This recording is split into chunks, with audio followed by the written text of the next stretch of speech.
Ótimos estudos para todos. Eu vou falar agora sobre os excludentes no direito penal, justamente quando o fato é típico, porém excluem a culpa em relação àquele ato. Então, começando pelos excludentes de ilicitude ou excludentes de antijuridicidade. Então, vamos lá. A primeira aqui que nós vamos passar é a legítima defesa, que é um excludente de ilicitude, justamente prevista no artigo 25 do Código Penal em seus termos, qual seja, entende-se em legítima defesa quem, usando moderadamente dos meios necessários, repele injusta agressão, atual ou iminente. Ou seja, ele pode estar acontecendo ou pode estar para acontecer. A direito seu ou de outrem. Ou seja, a legítima defesa é praticada por pessoa alheia que está sendo ofendida. Ou seja, uma pessoa presencia uma eventual agressão ou uma agressão que já está consumada perante um terceiro. Então, essa pessoa ela pode praticar a legítima defesa, ou seja, o terceiro defende o ofendido.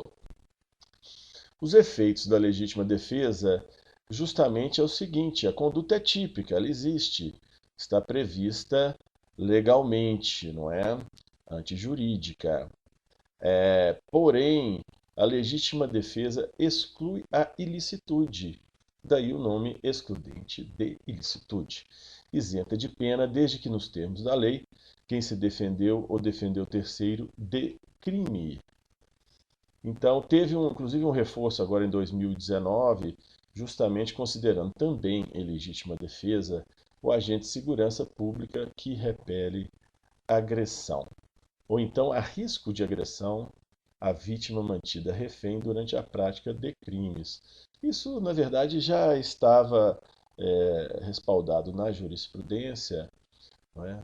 Mas o legislador quis taxar a questão para que não haja controvérsias a respeito, justamente para proteger o policial, não é? Aqui no caso, durante um crime de sequestro, não é? Haja visto que a vítima está mantida refém. O momento da alegação da legítima defesa é justamente logo após o juiz receber a denúncia ou queixa. Então, se for uma ação que o próprio MP, né, tomar conta, ação pública, ela vai ser formatada através de uma denúncia. Se for através de uma ação privada, uma queixa. Então, assim que receber a denúncia ou queixa, o juiz deve citar o réu para apresentar sua defesa preliminar. Então, é nesse momento que o réu deve alegar, se cabível, a sua tese de legítima defesa, pugnando pela absolução sumária. O fundamento legal justamente está contido no artigo 397 do Código de Processo Penal, já prevendo que o juiz deverá absolver sumariamente o acusado quando verificar a existência manifesta de causa excludente de ilicitude do fato. Ou seja, a legítima defesa, que é uma dessas causas de excludente de ilicitude, então virá para que o juiz absolva o réu.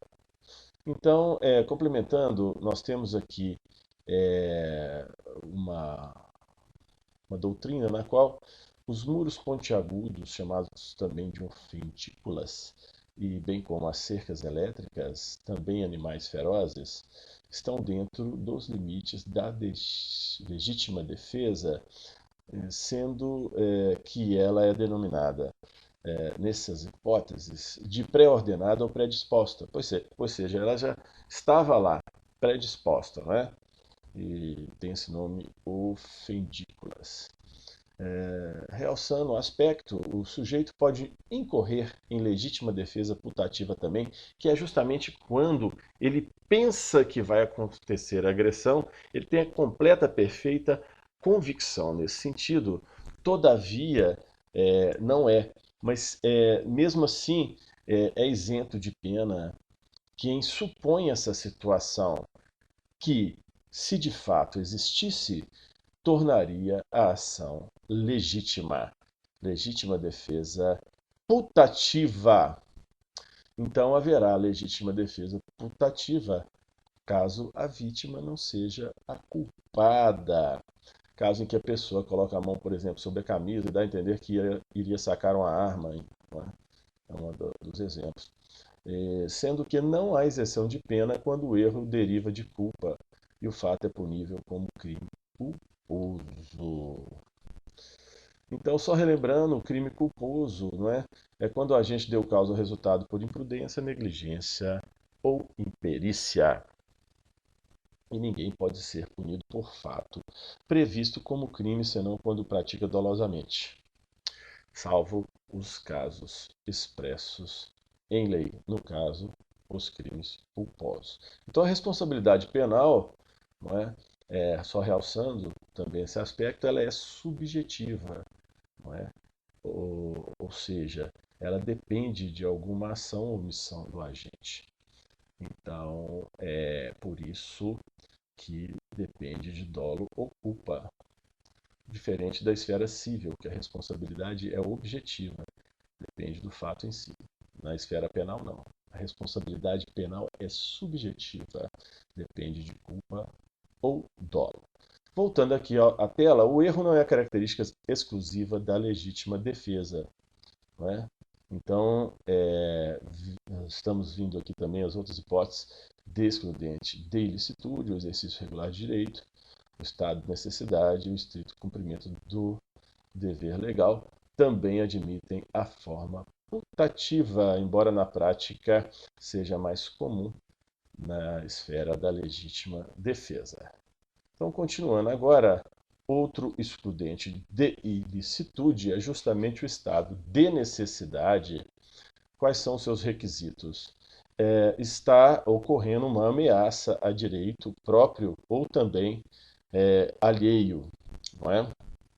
E, no caso de próprio, está ocorrendo um estado de necessidade defensivo.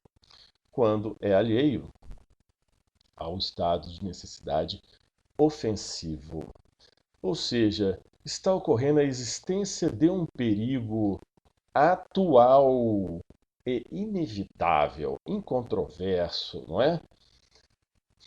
Que, sendo assim, essa situação não foi provocada voluntariamente pelo agente, ou seja, não foi ele que deu causa, ele foi pego por essa situação, ele está envolvido nessa situação por motivos alheios à sua vontade e até à sua ação ou omissão.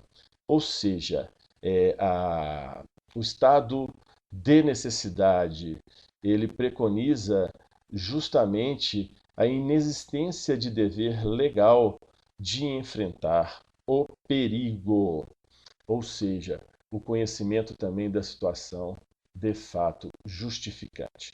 Então, considera-se em estado de necessidade, reforçando o conceito, quem pratica o fato que não provocou por sua vontade, quer dizer, a consequência do fato, na verdade, aconteceu um fato, a pessoa está em necessidade, então ela vai cometer um fato em consequência desse estado de necessidade, que esse fato ela não podia de outro modo evitar, ela foi pega nessa situação que a levou ao estado de necessidade, cujo sacrifício nas circunstâncias não era razoável exigir-se.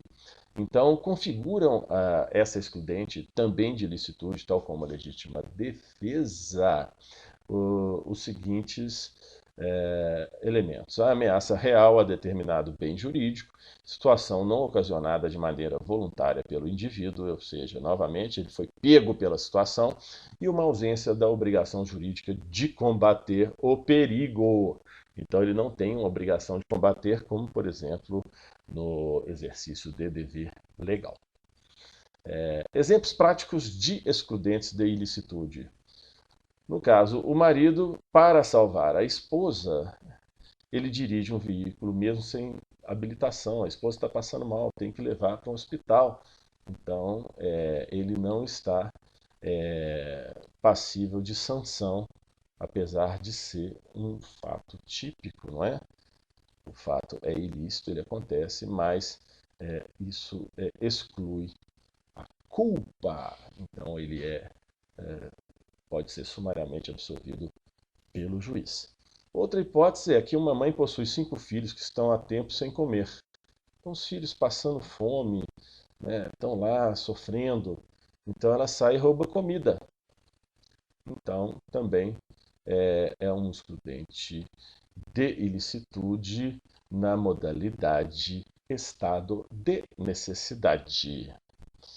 O ônus da prova pertence ao réu que alega. Então ele vai, quando for citado, né, pelo juiz, na sua manifestação preliminar, ele já vai colocar todas as provas ali postadas, não é, para que sejam apreciadas pelo magistrado, requerendo, não é, a sua absolvição, tendo em vista o estado de necessidade dentro do universo dos excludentes de ilicitude.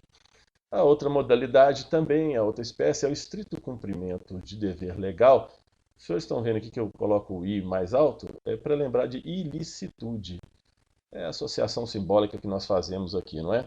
Então vamos lá. Estrito cumprimento de dever legal. Está aí a autoridade policial representando, que justamente advém, nessa hipótese, da conduta de agentes públicos que cumprem seu dever legal. Simples assim, não é? Efetuam prisões, apreensões, arrombamentos. No caso, o oficial de justiça, ele retira objetos da propriedade da casa da pessoa, né? E isso não é considerado roubo, né? Então ele invade a propriedade alheia, né? E que é também um fato proibido, não é? Sendo assim, há o dever legal de agir, não é? Tendo em vista que foi determinado por um mandado judicial. Ele está cumprindo a função dele, é o dever legal dele, não havendo crime, embora a conduta seja típica. Exclui também a culpa.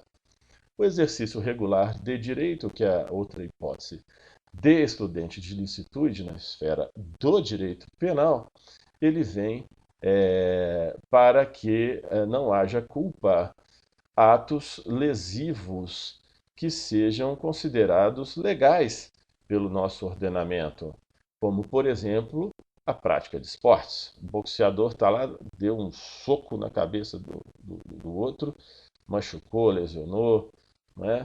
Então, isso também é um excludente. No caso também de luta livre, futebol, muitas vezes, né? Tem faltas, as pessoas saem lesionadas, quebram a perna, né? Infelizmente, é claro, mas também aquele que causou a lesão não responde. Então, fique isento de culpa, né? Para que seja absolvido. E, salientando que essas lesões, então, nessa hipótese, elas existem, claro, existiram, mas não caracteriza, por exemplo, o crime de lesão corporal, porque as práticas esportivas, nesse exemplo, são justamente autorizadas pelo Estado. Então, a ilicitude ou antijuridicidade se exclui, pois a prática é legal, não é ilegal. Aqui nós vamos continuar nos outros capítulos. E eu quero relembrar aos senhores e senhoras que o mapa mental completo, com esse roteiro todo, vocês podem navegar pelo mapa, abrir e fechar as celas, dar zoom, o arquivo é executável, não precisa de programa.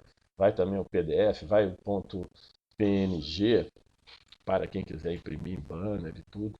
Então está disponível, é só seguir as recomendações aí abaixo. Mais uma vez, agradeço a todos pela audiência do canal, que já chega a mais de 300 mil visualizações, o que é motivo para nós de grande alegria e satisfação, tendo em vista que estamos podendo ser útil na propagação do conhecimento. Muito obrigado a todos e vamos em frente.